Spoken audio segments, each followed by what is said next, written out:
Hello everyone, this is part 2 of revision series, and in this video I will discuss about some important facts related to agronomy। ठीक, तो आप video को अच्छे से देखिएगा। ठीक, और केवल हम इसमें इम्पोर्टेंट पॉइंट का ही मतलब डिस्कस करेंगे, क्योंकि आप सारा पढ़ ही चुके हैं। तो मतलब कि जो इम्पोर्टेंट पॉइंट है वो इस समय आपको मतलब याद रखना चाहिए, वो सबसे ज़्यादा ज़रूरी है। और आपको अपना नोट्स ज़रूर रिवाइज करते जाना है इसके साथ साथ। ठीक, तो मेनली हम क्रॉप डिस्कस करेंगे इसमें। ठीक ना, तो पहला क्रॉप है जैसे कि इसमें पैडी है। ठीक, तो पैडी में मतलब जो इम्पोर्टेंट पॉइंट है वो यहाँ पर है, आपको दिख भी रहा है। जैसे ओराइजा सेटावा, ये बहुत बार पूछता है, इसका बोटेनिकल नेम है। और साउथ ईस्ट एशिया, ये इसका ओरिजिन प्लेस है, यानी उत्पत्ति स्थान है। साउथ ईस्ट एशिया या इंडो बर्मा बोलता है, या जयपुर उड़ीसा बोलता है, तो ये तीनों सेम ही है। ठीक, इसमें जो प्रोटीन परसेंटेज होता है 6 to 7% होता है। इसमें मेनली इंग्लिश में लिखा है, लेकिन आपको हम हिंदी में बताते चलेंगे, तो हिंदी मीडियम वाले भी इसको ज़रूर देखेंगे। और जो इसमें हलिंग परसेंट होता है वो 66% होता है। और अगर ये प्रतिशत भिन्न के रूप में आएगा तो उसको 2/3 आपको टिक करना है। ठीक, जो ये है देखिए प्रोडक्शन यानी उत्पादन, तो उत्पादन सबसे ज़्यादा भारत में देखा जाए तो पश्चिम बंगाल में होता है, और पूरे विश्व में देखा जाए तो चाइना में होता है। और ये प्रोडक्टिविटी यानी उत्पादकता जो है वो भारत में पंजाब में है, और पूरे विश्व में यूएसए में है, यानी अमेरिका में है। ठीक, और जो इसका पुष्प क्रम होता है उसको हम लोग पेनिकल यानी इन्फ्लोरेसेंस को पेनिकल बोलते हैं। और इसका जो मतलब टाइप ऑफ फ्रूट होता है वो ग्रेमनी होता करियाप्सिस होता है, तो यानी जितने भी ग्रेमनी हैं सबका करियाप्सिस हो जाएगा टाइप ऑफ फ्रूट। ठीक, फिर यहाँ से क्वेश्चन पूछा जाता है, तो इसको थोड़ा आप ध्यान से देख लीजिएगा। देखिए इसमें क्या है कि टोटल 24 स्पीसीज हैं मतलब पैडी के। इसमें जो दो इम्पोर्टेंट है जिसका खेती होता है, एक ओराइजा सेटाइवा है, एक ओराइजा ग्लेबेरिमा है। तो इसे डायरेक्टली ये क्वेश्चन पूछा जाता है कि जो ओराइजा ग्लेबेरिमा है इसका खेती कहाँ होता है, तो इसका अफ्रीका में होता है। और ये ओराइजा सेटाइवा के अंतर्गत 3 सब स्पीसीज हैं, जिसमें ये जवानिका वाला सबसे ज़्यादा इंपॉर्टेंट है। तो इंडिका का इंडिया में खेती होता है, जापोनिका का जापान में, और जवानिका का इंडोनेशिया में होता है। तो उसको ज़रूर याद रखिए, क्योंकि यहाँ से नाम से ही पता चल जाएगा कि यहाँ होता है, लेकिन जवानिका का इंडोनेशिया में खेती होता है। ठीक, अब देखिए जितने भी ग्रेमनी फैमिली के पुष्प होंगे उनमें 3 स्टेमेन होता है। स्टेमेन मतलब पुंकेसर। ठीक, और लेकिन जो पैडी होता है उसमें 6 पुंकेसर होता है। ठीक, इसलिए अपवाद टाइप का है, इसलिए क्वेश्चन पूछा जाता है। तो ये 6 पुंकेसर होता है। ठीक ना, धान में 6 पुंकेसर होता है, बाकी अदर में सब में 3 पुंकेसर होता है। ठीक, अब इसमें देखिए फिर जो धान का मतलब कि नॉर्मल राइस होता है उसका 25 kg seed rate, seed rate नहीं, परीक्षण भार यानी टेस्ट वेट होता है। लेकिन बासमती राइस का टेस्ट वेट 21 ग्राम होता है। अब टेस्ट वेट से डायरेक्टली क्वेश्चन पूछता है टेस्ट वेट होता क्या है, तो टेस्ट वेट होता है 1000 ग्रेन यानी कि 1000 दाना का जो वजन होता है उसको हम लोग टेस्ट बोलते हैं, परीक्षण भार।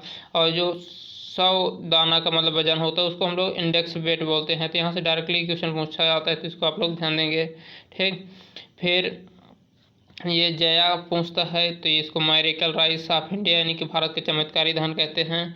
फिर ये हाइब्रिड राइस यानी संकर धान का जो सीड रेट होता है ये 15 kg होता है। वहीं पर आप मेज का भी याद रखिएगा कि मेज का हाइब्रिड मेज का जो होता है 20 to 25 kg पर हेक्टेयर होता है। ठीक, फिर एक यहाँ जैसे कि हम लोग बीजीए और अजोला को साथ साथ प्रयोग करते हैं, और दोनों बायो फर्टिलाइजर हैं, इसको भी याद रखना है। खैरा से क्वेश्चन कई बार पूछता है, ये जिंक की डिफिशिएंसी यानी कि कमी से होता है। इसकी खोज बायोलेने ने 1966 में पंतनगर में की थी, और इसकी कमी को पूर्ति करने के लिए हम लोग ZnO4 का अप्लाई करते हैं। ठीक, फिर ये भी एक क्वेश्चन पूछता है कि खैरा रोग किससे रिलेटेड है, तो ये पैडी से है, तो इस तरह भी पूछा जा सकता है। फिर देखिए फिर इसमें जो ये बोटिंग स्टेज है ये मतलब कि क्रिटिकल स्टेज ऑफ इरिगेशन है, यानी कि सिंचाई की क्रांतिक अवस्था है। फिर यहाँ से ये दोनों से डायरेक्टली क्वेश्चन पूछा जाता है कि डेपोग मेथड और श्री विधि किससे रिलेटेड हैं, ये दोनों पैडी से रिलेटेड हैं। और ये मतलब कि जो डेपोग मेथड है वो मतलब कि BHO में ये 2018 में पूछा गया था डायरेक्टली कि मतलब कि ये किससे रिलेटेड है, तो ये धान में मतलब नर्सरी उगाने की एक विधि है। ये हम पता नहीं थोड़ा गलती हो गया था, हम गलत करके आ गए थे। और इसको फिलीपींस में इंट्रोड्यूस किया गया है। और इसमें सबसे जो इम्पोर्टेंट पॉइंट है, इसमें जो नर्सरी होता है वो 12 दिन में तैयार हो जाता है, तो इस 12 दिन को ज़रूर याद रखिएगा। फिर जो ये धान है तो इससे रिलेटेड जो इंस्टीट्यूट हैं उसको भी ध्यान देना है, जैसे कि एरी है मनीला में है, क्री कटक में है, PDRR हैदराबाद में है। ठीक, तो इस तरह थोड़ा ध्यान देना है।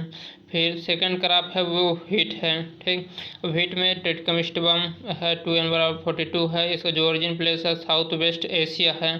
अब ये साउथ वेस्ट एशिया मतलब कि दक्षिण पश्चिम एशिया। ठीक, इसमें जो प्रोटीन होता है ग्लूटेन नामक प्रोटीन होता है और 8 से 11% इसमें प्रोटीन होता है। इसका जो इन्फ्लोरेसेंस होता है पुष्पक्रम होता है वो उसको ईयर स्पाइक कहते हैं। जो दाना होता है उसको हम लोग करियाप्सिस बोलते हैं। इसका जो टेस्ट वेट होता है वो 40 ग्राम होता है, लेकिन जो फ्लैरिस माइनर होता है उसका टेस्ट वेट 2 ग्राम होता है। अब फ्लैरिस माइनर क्या है, एक बीड है। ठीक, ग्रेमनी फेबनी का एक बीड है जो कि व्हीट में पाया जाता है। इसको गेहूँ का मामे भी बोलते हैं और इसको कंट्रोल करने के लिए हम लोग सल्फोसल्फ्यूरान का प्रयोग करते हैं। ठीक,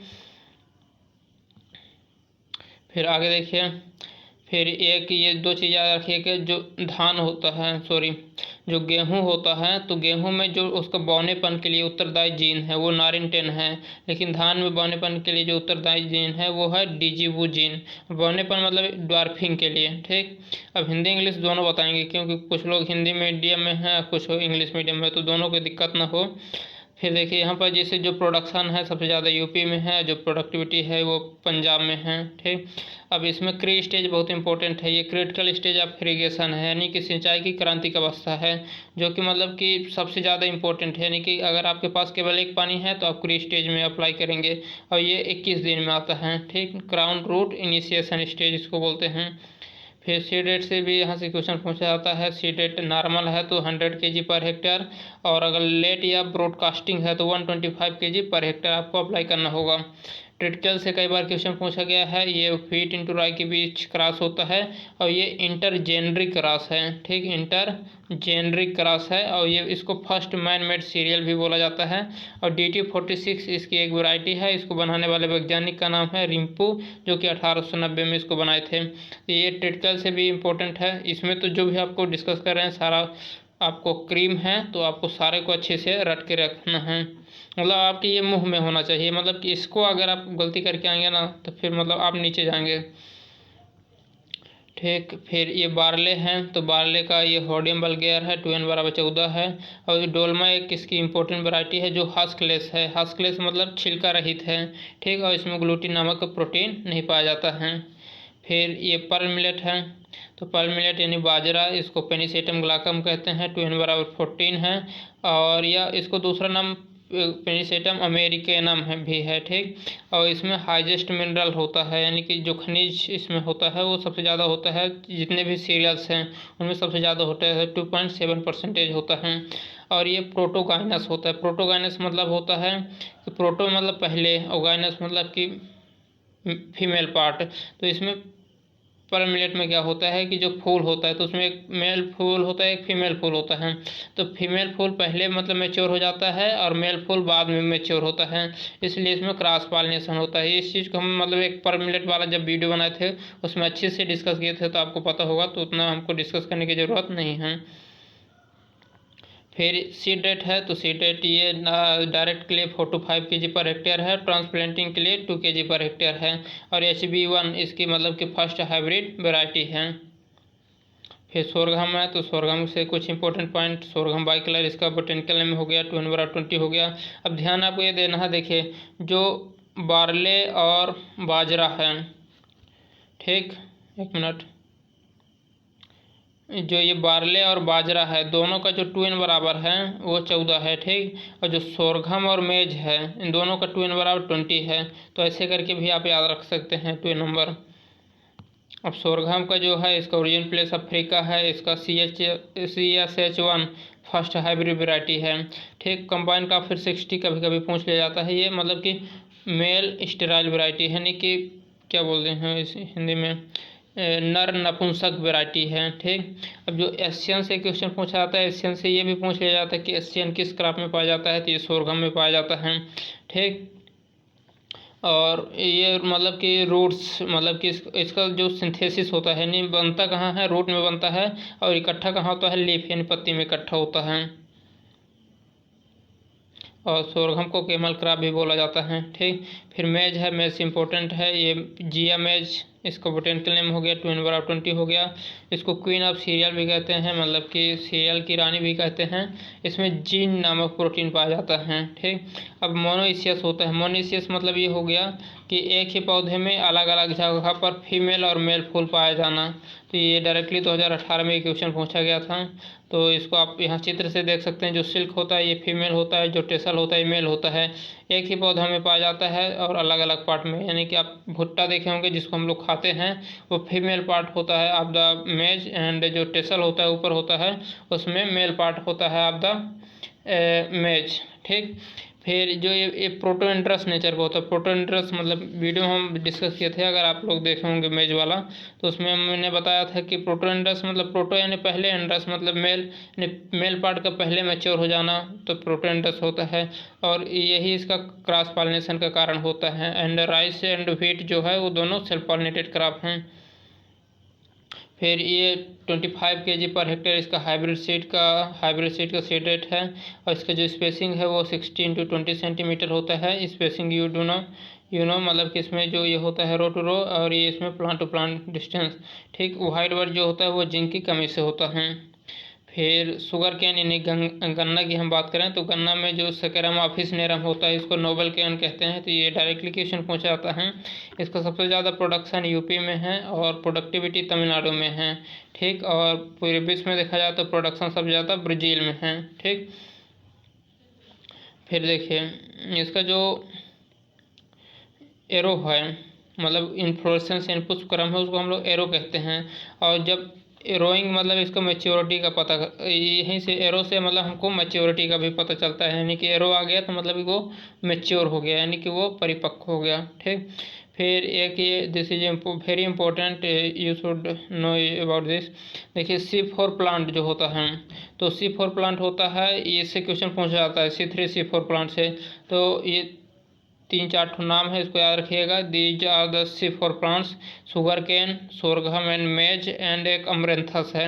इसके अलावा जो भी आपको मिलते हैं वो C3 प्लांट होंगे, और एक आध दो नाम आपको सी कैम में होगा तो आपको नोट्स में मिला होगा, उसको रट के रखिएगा। यहाँ से क्वेश्चन मोस्टली हर साल रिपीट होता रहता है। फिर सेट्स यानी कि जो हम लोग प्लांटिंग मटेरियल शुगर कैन में यूज करते हैं उसको हम लोग सेट्स बोलते हैं, जिसमें 3 आँख होने चाहिए। अब 3 आँख मतलब कि शुगर कैन में भी होना चाहिए और आलू वाले केस में भी 3 आँख होना चाहिए। ठीक, दोनों के ध्यान दीजिएगा। ठीक, अब फिर इसको मतलब कि जो सेट्स होता है उसको हम लोग एगलाल से उपचारित करते हैं। ठीक ना, ट्रीटमेंट विथ एगलाल। और इसमें मतलब जो सेट्स होता है ये ऊपरी का 1/3 पार्ट हम लोग यूज करते हैं। फिर एक क्वेश्चन पूछा था रटूनिंग क्या होता है। तो रटूनिंग ये ऐसा आप समझिएगा जैसे कि एक हमारे पास शुगर कैन का प्लांट है। ठीक, this is my sugar cane plant, इसको हम यहाँ से काट दिए हैं और इसको हम लोग मतलब कि रस के लिए यूज कर लिए हैं। तो अब हमारे पास मान लो जो ये बचेगा इतना बड़ा, तो इसी से एक नया शुगर कैन प्लांट बनाना मतलब उगा लेना, और रटूनिंग कहलाता है। तो ये मेनली रटूनिंग शुगर कैन से रिलेटेड है। इस तरह के क्वेश्चन पूछा जाता है कि ratooning is related with fish crop, तो this is related with sugar cane crop. And फिर आपको ये याद रखना है 3 चीज़ें कि जो शुगर कैन से रिलेटेड 3 मेजर इंटरकल्चरल ऑपरेशन होता है, blind hoeing, earthing and tying. तो ये डायरेक्टली पूछा जाता है कि these are related with fish crop, तो ये शुगर कैन से रिलेटेड है, blind hoeing, earthing up and tying. ठीक, फिर देखिए चिक पी है यानी ग्राम या चना कहिए, तो इसका बोटेनिकल नेम साइसेरिएटम है। अब जितने भी पल्स क्रॉप हैं उस उन सबको हम लोग राइजोबियम कल्चर से उपचारित करते हैं। और आपको हो सकेगा तो सबका अलग अलग राइजोबियम कल्चर का नाम भी याद कर लीजिएगा, जैसे कि सोयाबीन में कौन सा हम लोग प्रयोग करते हैं, चना में कौन सा राइजोबियम कल्चर के स्पीशीज प्रयोग करेंगे, और ये नाइट्रोजन फिक्स करता है। देखिए अब जो चिक भी होता है उसका जो फैमिली है वो फेबेसी होता है, और उसका सब फैमिली पिप्लियोनेसी होता है। तो एक साल ऐसा किया था वो फेबेसी ना देके पिप्लियोनेसी पूछ लिया था, तो इसको भी याद रखिएगा कि सब family of the chickpea papilionaceae. ठीक, अब यहाँ पर थोड़ा सा हम आपको एक्स्ट्रा बता रहे हैं, ये आपको पता होगा फिर भी एक बार रिवाइज हो जाए। जो जितने भी सार्ड प्लांट होते मतलब जितने भी खरीफ प्लांट होते हैं, मोस्टली जो खरीफ प्लांट होते हैं वो सार्ड प्लांट होते हैं, और जो रबी प्लांट होते हैं वो लॉन्ग डे प्लांट होते हैं, और जिसको हम लोग मतलब तीनों सीजन में उगा सकें, यानी जैसे कि खरीफ सीजन में, रबी सीजन में एंड जायद सीजन में, वो डे न्यूट्रल प्लांट में आ जाएगा। तो आपको इसको थोड़ा खोज लीजिएगा, अगर आपको पास शायद एक आध बार हम दिए थे तभी हमको तो याद नहीं आ रहा है। तो इसमें जो जितने भी डे न्यूट्रल प्लांट हैं उनको आप नेट से खोज के लिख लीजिएगा कि हाँ these are the day neutral plants. उसके अलावा फिर जो भी प्लांट होगा वो short day plant and long day plant में आप उनको कैटेगराइज कर सकते हैं। और ये दो इम्पोर्टेंट वेराइटी ऑफ चिकपी हैं, ये अवरोधी है वो बिल्ट रेजिस्टेंट है, और जो गौरव है वो एस्कोचाइटा ब्लाइट है। ठीक, ये एस्कोचाइटा ब्लाइट रेजिस्टेंट है। तो दोनों पूछा जाता है तो इसको याद रखिएगा। फिर देखिए इसमें क्रिटिकल स्टेज ऑफ इरिगेशन जो है वो प्री फ्लावरिंग है, यानी पुष्पावस्था के पहले, और पॉड डेवलपमेंट यानी कि पॉड के बनते समय हम लोगों को करना चाहिए। फिर एक इसमें ये निपिंग है, तो इससे डायरेक्टली क्वेश्चन बनता है, यू नो अबाउट दिस। तो जैसे कि इसमें हम लोग एक रसायन का प्रयोग करते हैं, वो है टिवा रसायन का प्रयोग। यह हम लोग जिस खेत में, जैसे चना का खेत होता है, इतना बड़ा हमारे पास एक खेत है बहुत बड़ा, तो इसमें हम लोग भेड़ को चला देंगे तो क्या होगा, जो चने का ऊपरी पार्ट होगा, जैसे कि यहाँ पर हम एक चना बना दिए हैं तो ऊपरी जो पार्ट होगा वो कट जाएगा, या इसको हम लोग हाथ से भी कट कर देते हैं। गाँव में अगर आप यू आर बिलोंग टू गाँव तो यू नो अबाउट दिस। तो ये इससे क्या होता है, इसको इसलिए कहते हैं कि जो इसका मतलब चने का वर्टिकल ब्रांचिंग होता है, मतलब जो ऊपरी वाला भाग होता है वहाँ मतलब चना नहीं बनता है, जिसका अगल बगल जो चना मतलब कि होगा वहाँ चना बनता है। इसलिए जितने ज़्यादा ये अगल बगल होगा उतने ज़्यादा हमारा चना का प्रोडक्शन होगा। इसलिए हम लोग इसको काट काट करके और लेटरल ब्रांचिंग को बढ़ावा देते हैं। जैसे यहाँ पर हम बताएं कि जो ऊपर वाला ब्रांच होगा उसमें मतलब कि चना नहीं बनता है, जो बगल में होगा उसमें चना बनता है। तो इसलिए हम लोग इसको कट कर करके लेटरल ब्रांचिंग को हम लोग बढ़ावा देते हैं। ठीक, फिर देखिए इसका जो वो पॉड उसको बोला जाता है जो इतना बड़ा होता है, जिसको हम लोग फिर काट काट करके खाते हैं, और ये 21% इसमें प्रोटीन होता है। अब यहीं से आप लोग याद रख सकते हैं, जो इसमें इंसेक्ट लगता है वो पॉड बोरर हो जाएगा, मतलब जो पॉड छेदक करेगा। फिर देखिए पीजेएनपी, ये अरहर। तो अब अरहर क्या है, इसको हम लोग रेड अरहर भी बोलते हैं, मतलब कि क्या बोलते हैं उसको, रेड ग्राम भी बोलते हैं ना। फिर पीजेएनपी अरहर है, इसको मतलब कि जो बोटेनिकल नेम है वो केजानस केजान बोला जाता है। इसका ओरिजिन प्लेस अफ्रीका है। अब यहाँ से भी डायरेक्टली क्वेश्चन पूछ देता है कि origin place of pigeon pea is Africa. फिर ये हाइपोजियल जर्मिनेशन इसमें पाया जाता है। उपास 120 एंड ICPH, ये दो इसकी इंपॉर्टेंट वेराइटी हैं। जो ICPH8 है वो फर्स्ट हाइब्रिड वेराइटी ऑफ पीजेएनपी है, जो कि एक्रीसेट से खोजा गया था। तो आपको कमेंट करके बताना है कि जो एक्रीसेट है वो कहाँ स्थित है और इसकी स्थापना कब हुआ था। दोनों कमेंट करके बताएं तो हमको पता चले कि आप लोगों का कितना तैयारी हो गया है अभी। फिर जो इसका सीड रेट है वो 12 से 15 kg पर हेक्टेयर है। ठीक, और इसमें हार्वेस्टिंग इंडेक्स जो है वो 19% है। ठीक, अब देखिए इसमें एक इम्पोर्टेंट डिजीज लगता है माइट्स स्टेरिलिटी मोजैक, यानी कि स्टेरिलिटी मोजैक। ठीक, जो उसका जो ट्रांसमिशन होता है वो माइट्स करता है, और ये जो स्टेरिलिटी मोजैक डिजीज है वो वायरस से होता है। तो ये तो हम आपको बताए थे उसमें, मतलब कि एक ट्रिक वाले वीडियो में कि कैसे याद रखते हैं। फिर ग्राउंडनट, तो groundnut arachis hypogaea, the botanical name of groundnut, and its family is fabaceae, and origin place of groundnut is Brazil. And इसमें 45% ऑयल पाया जाता है, 26% प्रोटीन पाया जाता है। और दिस इज इम्पोर्टेंट, इसके जो केक है, केक में 7.3% नाइट्रोजन पाया जाता है। ठीक, और इसमें एक अफ्लाटॉक्सिन नामक कोई पदार्थ पाया जाता है जो कि एस्परजिलस फ्लेवस नामक फंगस से निर्मित होता है, और एक टॉक्सिक यानी विषैला होता है। ठीक, इस चीज़ को आपको ध्यान देना है ग्राउंडनट से रिलेटेड। फिर अगला जो पॉइंट क्रॉप है वो सोयाबीन है। ठीक, हम इसमें आपको बहुत ज़्यादा नहीं बता रहे हैं, जो इम्पोर्टेंट पॉइंट है वही डिस्कस कर रहे हैं, तो एक बार आपको थोड़ा जल्दी में आइडिया लग जाए। फिर देखिए सोयाबीन है वो ग्लाइसिन मैक्स इसका बोटेनिकल नेम हो जाएगा। इसका ओरिजिन प्लेस चाइना है, इसको बंडर क्रॉप भी बोलते हैं। इसमें जो ऑयल परसेंटेज है वो 20 है, 14% 42% है। फिर मस्टर्ड है, मस्टर्ड के बारे में आपको क्या जानना है। यह है कि इसका जो बोटैनिकल नेम है ब्रेस्का स्पीसीज है, पंजेंसी के कारण आइसोथायोसाइनेट है। और जो ब्रेस्का जेनेसिया है इसको हम लोग इंडियन मस्टर्ड भी बोलते हैं। अब ये 3 इसकी इंपॉर्टेंट वैरायटी हैं, पूसा गोल्ड, आशीर्वाद एंड पूसा जय किसान, तीनों को याद कर लीजिएगा। फिर कॉटन है तो ये भी this is also important crop. तो कॉटन का जो बोटेनिकल नेम होता है गॉसिपियम स्पीसीज होता है और it belongs to Malvaceae family.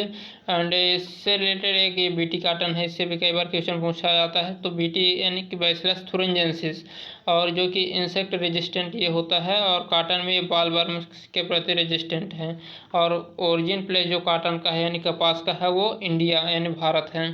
अब ये थोड़ा इंपॉर्टेंट है, इसको थोड़ा ध्यान से देखिएगा, इसमें कन्फ्यूजन हो जाता है। ठीक, ये होता है जैसे ये 2 हैं जो मतलब सब स्पीसीज। अब ये कॉटन के जो 2 स्पीसीज हैं गॉसिपियम आर्बोरियम एंड गॉसिपियम हर्बेसियम, ये 2n/26 यानी डायप्लॉइड होते हैं और ये इंडिया के हैं। जो ये 2 ठो हैं यानी कि 2 भाई हैं गॉसिपियम हिरसुटम एंड गॉसिपियम बार्बाडेंस, तो ये दोनों जो हैं अमेरिका के हैं और इनका ये टेट्राप्लॉइड होते हैं और 2n/52 होता है। ठीक, फिर ये थोड़ा इंपॉर्टेंट है H4, इसका मतलब कि first hybrid variety of cotton है। और इसका जो फ्लावर बड होता है इसको हम लोग स्क्वायर बोलते हैं, लेकिन जो फ्रूट होता है इसको हम लोग कैप्सूल बोलते हैं। इसमें जो जिनिंग परसेंटेज है वो 30 से 35% होता है।